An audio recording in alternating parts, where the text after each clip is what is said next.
All right, everybody, welcome back to the garage. Today, I tackle something that's been pretty intimidating, the molding of the openings from on the front fenders.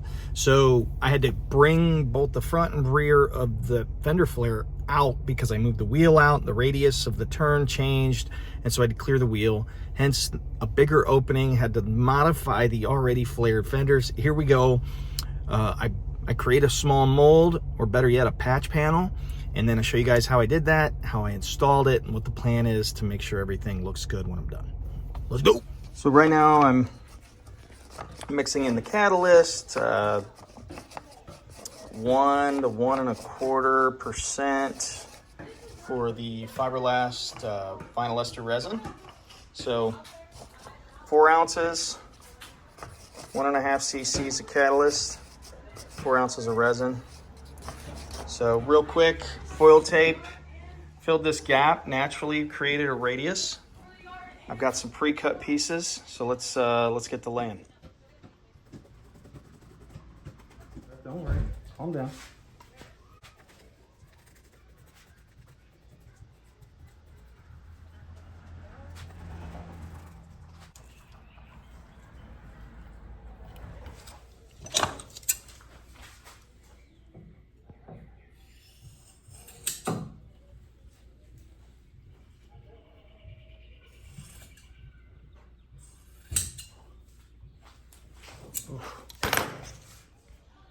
All right, so I laid that foil tape down. Naturally, it created the radius that I needed. Hey, you need shoes on? All right, Yeah. here's the deal. I got in a hurry and I did not video me peeling this off, but it came off pretty easy, okay? So here's the bottom. Here's the bottom, top. You can kind of see, and I'll show you a little closer here. I'm just easily peeling this foil tape off the back of this little mold I made. And the inside is smooth, not that I need the inside to be smooth. I should have sanded all this before I took it off, but I'm impatient. Hey, what's up? What are you doing? This is super creepy. This is my wife. This is what I deal with a lot. Just uncomfortable, like, observation. This is serious business. Are you talking to somebody? I'm recording. Oh. What, did you just come over here to creep everybody out for no reason? Happy Easter. I was creeping people out? You came over here creeping? All right, so that one may not come out. I don't know. But anyways, this is the mold. I'll show you here in a second what I was left with. So some of the tape, of course, came off, which who cares? This is all what's left. Sorry. It's on there pretty good, okay? Stuff's pretty tough stuff, but, you know, it did the job. Did the job. I did not roll this lip on this one. I just got this contour, which was the important part. So, like, it's already loose. All I did was get a little edge, pry it up. You're not gonna hurt the fender. And if you can get under there, you can see the air start to infiltrate these areas.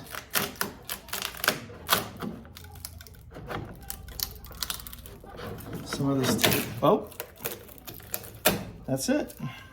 I didn't go down on here. I'm gonna clean that up and do that separate, but here you go. This is the corner that's really important. And I'll pull all this up and I'll be able to shape the rest of this.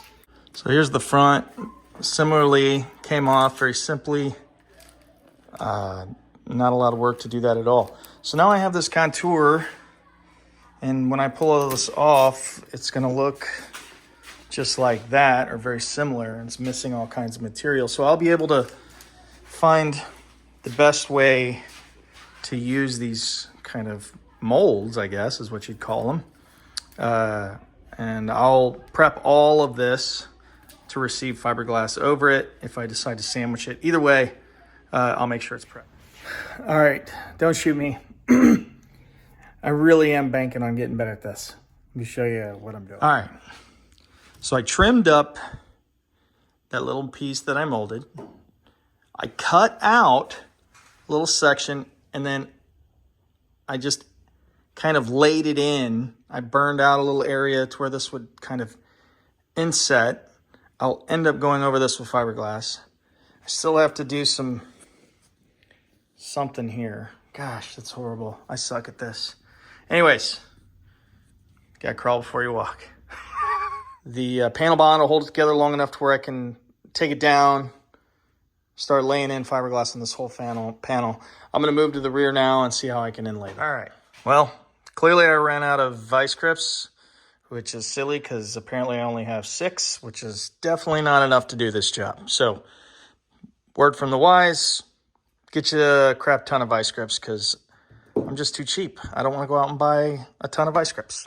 But I want to do all this. It doesn't matter. I don't know. Doesn't make any sense. Anyways, so some self-tappers, lot of panel bond. Make sure that this gap is filled so that when I come back and I start to carve everything out or kind of grind out where I'm going to lay, I'm probably going to lay this whole general area. I've got to shape a little bit in this corner, nothing crazy. But I went ahead, just keep in mind, if you decide to do it this way, that fiberglass mat, the 1 3/4 ounce stuff, none of it actually likes any sharp turns. So even if it's like an 1/8 inch and you're not laying down exactly on the same plane, right? That 1/8 inch will create an air gap and will not laminate correctly. So I went ahead and put panel bond in that area and just kind of fat fingered it all the way down to try to create a smooth transition to the best I can. Or when I go back in there with my grinding wheel, I can cut that edge off. And then when I start laying on the inside of the fender, probably more likely laminate better. So but it's really like any project that you really don't know what you're doing. It's probably going to get way uglier before it gets prettier. So I'm in the ugly dog phase of this. And yeah, I'm just glad I'm out here working on it. So it's been super busy at work. Let's jump on the other side and try to knock this out tonight. All right, good news. I got this in. I used way too much panel bond. You can see clearly I'm a hot mess. This is not how I would suggest you do it. And to add insult to injury, all of these are not coming out because I used too much and I smeared it and got it in the thing, and those things, I have another problem now. How do I get these out? I mean, it's legit. It is. These are in. This is the wrong way to do that. There's other screws you could use, which probably wasn't the big deal. The big deal was this incredible amount of panel bond. I just, for some reason, thought more was better. And in this case, it is not.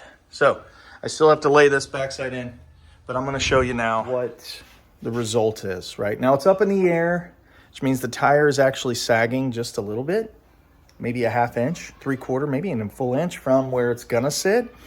But that's just, if it clears now, it's going to clear even more when it sets. So let's check it out and see how we did. Full lock. Here's the ride height.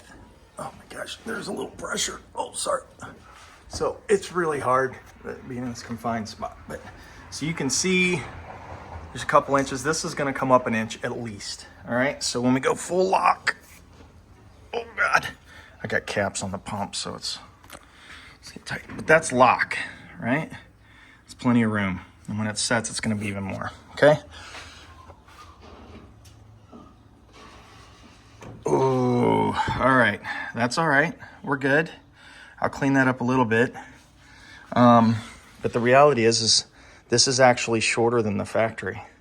So now I have to figure out how I'm going to modify. I just really did not want to have to modify that little balance or that rocker trim.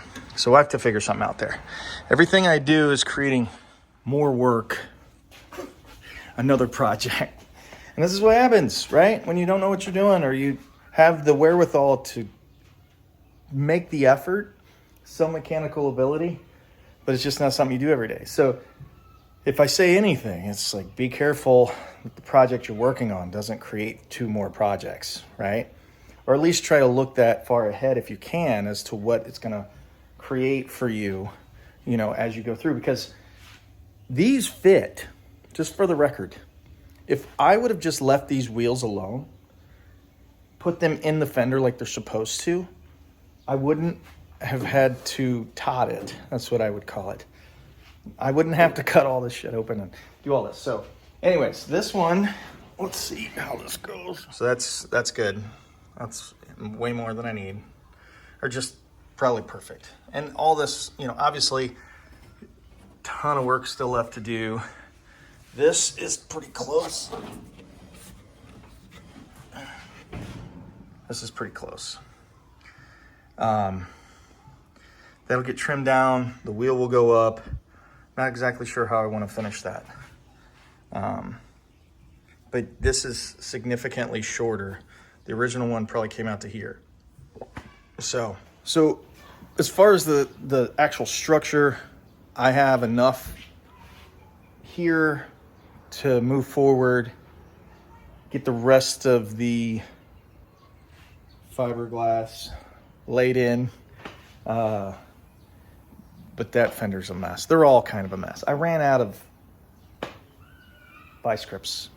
And I didn't, like I said, I didn't want to go spend a crap ton of money. All right, I can't leave with the ugliness, even though it's not that much prettier. But let me show you after they're kind of taken down a little bit what they look like. All right. Now that is panel bond. And no, I'm not using it as body filler, but I kind of am. Just trying to create some consistency. I mean, look, there is the old epoxy or whatever the factory used, and they painted over that. That stuff's solid. Now, it did shrink, and there's all kinds of conversations about how that happens. But this is really to create consistency, fill in any little bitty voids, not holes, but voids. And I just skimmed it super tight, kind of last minute. I'm really not a huge fan of all of that. I did end up start to grind them. They got hot and they all came out. That is in there. That'll be the last little bit, and then I can go underneath and kind of prep all of that. I don't know how well you can see. Prep all of that, and then I can lay fiberglass on the inside to kind of reinforce. I'm also going to lay fiberglass over here. When I sanded and prepped all of that, I tried to create like sand down into these seams so that I can overlap and tie everything in. So obviously not necessarily ideal, but making progress. That's all I can say. So we won't know how it affects the paint job until hopefully a long time after it's painted. So anyways, see you on the next one.